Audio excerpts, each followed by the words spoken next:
নমস্কাৰ, মই নীলোৎপল শইকীয়া আপোনালোক সকলোকে পুনৰ এটি ভাল খবৰলৈ স্বাগতম জনাইছোঁ এই ভিডিঅ'টোলৈ। এতিয়া এইকেইদিন এটা প্ৰশ্নই কৰি আছে, আসাম ফৰেষ্ট বিভাগৰ পোষ্ট লাগে, আসাম ফৰেষ্ট বিভাগৰ পোষ্ট কেতিয়া আহিব।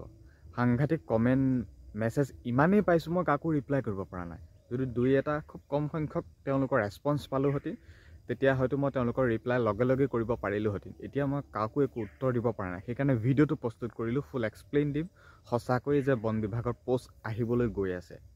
এতিয়া মোৰ কণ্ডিশ্যন এনেকুৱা হৈছে যে মই আন কাৰোবাক মোৰ লগত জড়িত কৰি ৰাখিব লাগিব এই কমেণ্ট মেছেজ এইখিনি ৰিপ্লাই দিব পৰাকৈ। এইখিনি কেৱল আপোনালোকৰ আশীৰ্বাদ হয়, ভাল লাগিছে বাৰু। যিখিনি হওক সেইখিনি কথা পাছত ক'ম। আপোনালোকে সুধি থকা কথাখিনিয়ে কৈছোঁ যে বন বিভাগৰ পোষ্ট কেতিয়ানো আহিব, কাৰণ কথাটোহে জানিব বিচাৰে। কথাটো জানি হোৱাৰ পিছততো আমাৰতো কোনো কামেই নাই, গতিকে কথাটোৱে মই জনাই দিছোঁ। আচলতে বন বিভাগৰ পোষ্ট কেতিয়া আহিব, কি হ'ব নহ'ব গৈ আছে। আপোনালোকে হয়তো গম পায় যে আমাৰ কিছুদিনমানৰ পূৰ্বে আমাৰ ৰহাত আহিছিল CM ছাৰ। CM ছাৰৰ সন্মুখত মই নিজেই ফেচ টু ফেচ কৈছিলোঁ বন বিভাগৰ পোষ্ট লাগে, পোষ্ট অলপ সৰহকৈ লাগে, বন বিভাগৰ পোষ্ট কেতিয়া আহিব। CM ছাৰে কি কৈছিলে যে প্ৰথমতে পুলিচ, তাৰপিছতহে ফৰেষ্ট, বা ফৰেষ্ট বিভাগৰ কথা ভাবিম। প্ৰথমতে কৈছিল পুলিচ, তাৰপিছতহে ফৰেষ্ট। এতিয়া কামখিনি তেনেকুৱাই হ'বলৈ গৈ আছে। ভিডিঅ'টো মন কৰক আৰু তাৰ পাছতো বহুখিনি কথা কৈ আছোঁ, কণ্টিনিউ চাই থাকিব।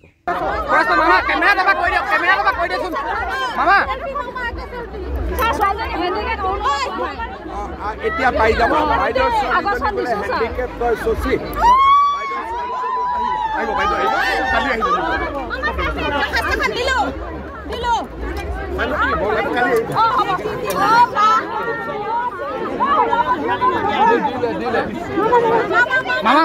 মামা ফৰেষ্টৰ ভেকেঞ্চি অলপ কথা ফৰেষ্টৰ ভেকেঞ্চি লাগে। নৱেম্বৰ দিবনে? নৱেম্বৰ মই কৰি আছোঁ লাহে লাহে। অলপমান সৰহকৈ দিব অলপমান।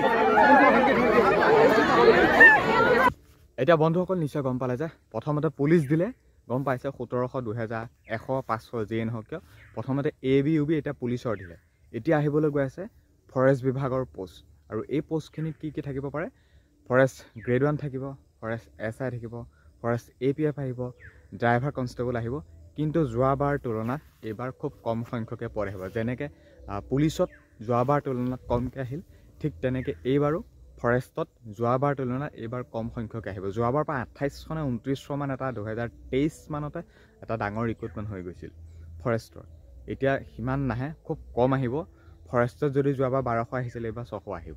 তেনেকুৱা নিচিনা খুব কমকৈ ফৰেষ্টৰ পোষ্ট আহিবলৈ গৈছে। খুব কম দিনৰ ভিতৰতে এডভাৰটাইজমেণ্ট মুকলি কৰি দিব। অলৰেডি সকলোবিলাক হৈ গৈছে বুলি গম পাইছোঁ, কিন্তু অকণমান তেওঁলোকৰ কামবিলাক চলি থাকে, সেই কামখিনি বাকী আছে কাৰণে দিয়া নাই মুকলি কৰি। কিন্তু ফৰেষ্ট বিভাগৰ পোষ্ট আহিবলৈ গৈছে, কাৰণ আমি কোৱা নাই, CM ছাৰে কৈছে। ইয়াৰ 2-3 বছৰ ধৰি ফৰেষ্টৰ কথা কৈ আছে, য'তেই নহয় দিম, হ'ব, দিব কৈয়ে থাকে। গতিকে সেইটো হিচাপতো যদি ক'বলৈ যাওঁতো আহিবই। কিন্তু এতিয়া যি 2-এটা আপডেট পাইছোঁ যে ফৰেষ্ট বিভাগৰ পোষ্ট আহিবলৈ গৈ আছে। হয়, তেওঁ কি কৈছিল, প্ৰথমতে পুলিচ দিম বুলি মোক নিজে কৈছে CM ছাৰে। ভিডিঅ'টো হয়তো অলৰেডি মন কৰিছে। প্ৰথমতে পুলিচ, তাৰপিছত ফৰেষ্ট। এতিয়া প্ৰথমতে পুলিচটো দি ল'লে, এতিয়া ফৰেষ্ট আহিবলৈ গৈ আছে খুব কম সময়ৰ ভিতৰতে। এতিয়া ফৰেষ্ট ক'ত কি পোষ্ট আহিব নাহিব কৈছোঁৱে, কিন্তু মই যোৱা বছৰ ফৰেষ্টৰ নটিফিকেশ্যনখন দেখুৱাই দিছোঁ। ফৰেষ্টত কিমান বয়স লাগে, বয়স যথেষ্ট বহুত বেছি দিয়া হয়। বয়সটোৰ কথা ক'ম, হাইট চেষ্টৰ কথা ক'ম, কি ভেকেঞ্চি আহিবলৈ গৈ আছে যোৱা বছৰ নটিফিকেশ্যনখনৰ সৈতে ভালদৰে বুজাই দিম। ভিডিঅ'টো শেষলৈকে চাবা, কাৰণ এতিয়া সকলোৱে ফৰেষ্টৰ বাবে ৱেইট কৰি আছে। পুলিচৰ কথা ৱেইট কৰি আছিল, পুলিচত গম পাই গ'ল ক'ত কিমান পোষ্ট আহিলে, ডিষ্ট্ৰিক্ট ৱাইজ হ'লে এবাৰ ক'ত কি পুলিচৰ কাট অফ যাব এইটো গম পাই যায়, আৰু বিশেষ বুজাই দিব পৰা নাযায়। ফৰেষ্ট আহিলে এইটো ভাল, বয়সটো বেছিয়ে। বাকী ষ্টেট ৱাইজ পোষ্ট হয়, কাট অফ এটাই যায়। ABB নিচিনা নহয়, কাৰোবাৰ 28ত নাম আহে, কাৰোবাৰ 21ত আহে, কাৰোবাৰ 35ত নাম নাহে, 32ত নাম আহে, তেনেকুৱা নিচিনা পুলিচত নহয়। গতিকে ফৰেষ্টত পোষ্ট আহিবলৈ বহুখিনি কাৰণতে বিচাৰে, অহাটোও বিচাৰে। কিন্তু ফৰেষ্টৰ যোৱা বছৰ নটিফিকেশ্যনখনৰ সৈতে মই ভালদৰে বুজাই দিছোঁ। ভিডিঅ'টো চোৱা আৰু শেষলৈকে চোৱা, খুব বেছি শ্বেয়াৰ কৰিবা, ছাবস্ক্ৰাইব কৰিবা, ফ'ল' কৰিবা, আৰু লগতে মই ডেছক্ৰিপশ্যনত আছামীয়া বুকখন দি থৈছোঁ, অৰ্ডাৰ কৰিবলৈ নাপাহৰিবা। বন্ধুসকল, এইখনে হৈছে অফিচিয়েল নটিফিকেশ্যন যোৱা বছৰ 2023-ৰ। এতিয়া ক'ত কিমান পোষ্ট ওলাইছিল, যোৱা বছৰ পৰা 2800-2900 মান ওলাইছিল, কিন্তু এইবাৰ তাৰ আধাৰ পোষ্ট ওলাব। কিন্তু ওলাবলৈ যে গৈ আছে, হয়, আৰু আপোনালোকে কিছুদিনমান ৱেইট কৰিব লাগিব। এতিয়া মেইন কথাটো হ'ল এতিয়া বয়স। পোনপ্ৰথমে বয়সটোৰ কথা ক'ব বিচাৰিছোঁ।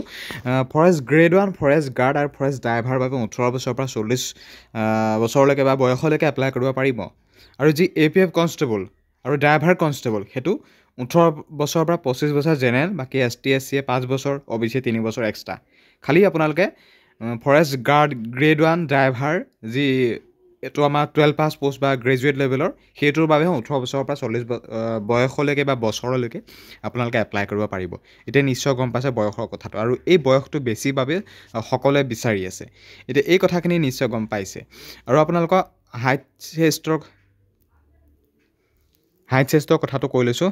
জেনেৰেল OBC MOBC SCৰ বাবে 163, এইটো ফৰেষ্ট গাৰ্ড আৰু গ্ৰেড 1ৰ বাবে, আৰু ফিমেলৰ 150, আৰু ST হিলছ ST প্লেনৰ বাবে 153, আৰু ফিমেলৰ বাবে 145, আৰু চেষ্ট 79 to 84 cm। আৰু যি FF কনষ্টেবল ড্ৰাইভাৰ কনষ্টেবল আছে তেওঁলোকৰ বাবে জেনেৰেল OBC MOBC SCৰ বাবে 162.50 cm মেল, ফিমেলটো 154.94 cm, আৰু ST হিলছ ST প্লেনৰ বাবে মেল 160.02 cm, ফিমেলৰ বাবে 152.40 cm, আৰু চেষ্ট 80 to 85, 78 to 83। নিশ্চয় গম পাইছে হাইট চেষ্ট বয়সৰ কথা গম পালে ক'ত কিমান, আৰু কোৱালিফিকেশ্যন APF কনষ্টেবলত 10 পাছ, আৰু বাকী যি আমাৰ গ্ৰেড 1 আছে আৰু ফৰেষ্ট গাৰ্ড আছে তেওঁলোকৰ বাবে হায়াৰ ছেকেণ্ডেৰী পাছ বা গ্ৰেজুৱেট হ'ব লাগিব। ডকুমেণ্টছ ইমানে নৰ্মেল চিম্পল ডকুমেণ্টছ লাগিব এপ্লাই কৰোঁতে, ইয়াত ইমান বিশেষ মন কৰিবলগীয়া কথা নহয়। আপোনালোকে যিখিনি ডকুমেণ্টছ আছে সেইখিনি হ'লে আপোনালোকে এপ্লাই কৰিব পাৰিব। কিন্তু এমপ্লয়মেণ্ট এক্সচেঞ্জ যিটো অফিচ আছে তাত আপোনালোকে নামটো ভৰাই ল'ব। আৰু PST ৰানিং আৰু লং জাম্পেই হয় ফৰেষ্টৰ, কোনো ধৰণৰ বেলেগ নহয়। খোজকাঢ়িব দিয়া হয়, সেইটো পাছৰ পৰ্যায়বোৰ, সেইখিনি পাছত আছে। তো এটা ডাঙৰ দীঘল পৰ্যায়, সেইখিনি কথা এতিয়া জনাও ইমান প্ৰয়োজন নাই। খালি খোজকাঢ়িব লাগিব 26 কিলোমিটাৰ, কিন্তু সেইটো APFত নালাগে, ফৰেষ্ট গাৰ্ড আৰু ফৰেষ্ট গ্ৰেড 1ত লাগিব। এতিয়া ৰানিং লং জাম্প ইমানেই পুলিচৰ দৰে ছেইম, সেইটো যেনিবা খোজ কঢ়া আছে। আৰু NCC C চাৰ্টিফিকেট থাকিলে 5 নম্বৰ, B থাকিলে 3 নম্বৰ, A থাকিলে 2 নম্বৰ দিয়া হয় ফৰেষ্টত। আৰু ফৰেষ্টৰ এইটো কাৰণে ভাল, কাট অফটো একে ছেইম যায়। ফিজিকেলত 40 নম্বৰ, ৰিটেন টেষ্ট 100 মাৰ্কৰ, NCC 5 number, oral viva test এইটো গ্ৰেড 1 যিটো SI। আৰু APF কনষ্টেবলৰ 40 number physical, 50 number written, 5 number NCC, oral test 5 number, 100 mark. আৰু ফৰেষ্ট ড্ৰাইভাৰ কনষ্টেবলৰ কাৰণে 110 মাৰ্কৰ ওপৰত ভিত্তি কৰি চিলেকশ্যন কৰা হয়, কাৰণ তেওঁলোকে স্কিল টেষ্টত 10 মাৰ্ক তেওঁলোকৰ পৰা বিচৰা হ'ব। আৰু ইয়াত ইমানেই আছিলে চিম্পুল। ক'ত কিমান পষ্ট ওলাইছিল যোৱা বছৰ সকলোৱে গম পাইছিল। যোৱা বছৰ বহুত কম পষ্ট ওলাইছে বুলি ক'ব নোৱাৰি, কিন্তু যোৱা বছৰৰ তুলনাত এইবাৰহে কম পষ্ট ওলাব। এতিয়া পুলিচৰ ক্ষেত্ৰত আপোনালোকে গম পালে কিমান পষ্ট ওলাই গ'ল। এতিয়া ঠিক এইটো আছিলে যোৱা বছৰ গ্ৰেড 1 যিটো SI, যিটো গ্ৰেজুৱেট লেভেল হয়। আৰু বাকী এইটো আছিলে ফৰেষ্ট গাৰ্ড যিটো হায়াৰ ছেকেণ্ডেৰী পাছ কৰিব পাৰি। 1226টা ওলাইছে, কিন্তু এইবাৰ কম ওলাব। এই 981টা আছিল APF কনষ্টেবল যিটো নেকি 10 পাছ, 981টা আছিল, কিন্তু এইবাৰ কম ওলাব। আৰু ড্ৰাইভাৰ কনষ্টেবল হওক বা যিয়ে নহওক কিয় এইখিনি পষ্টটো বহুত কমকৈ ওলাব। বাকী আপডেটটো দি দিলোঁ যে ফৰেষ্টক লৈ বহুতে ৱেইট কৰিছিল, আৰু কিছুদিনমান ৱেইট কৰা, নিশ্চয় হয়তো ভাল খবৰ পাবা। গতিকে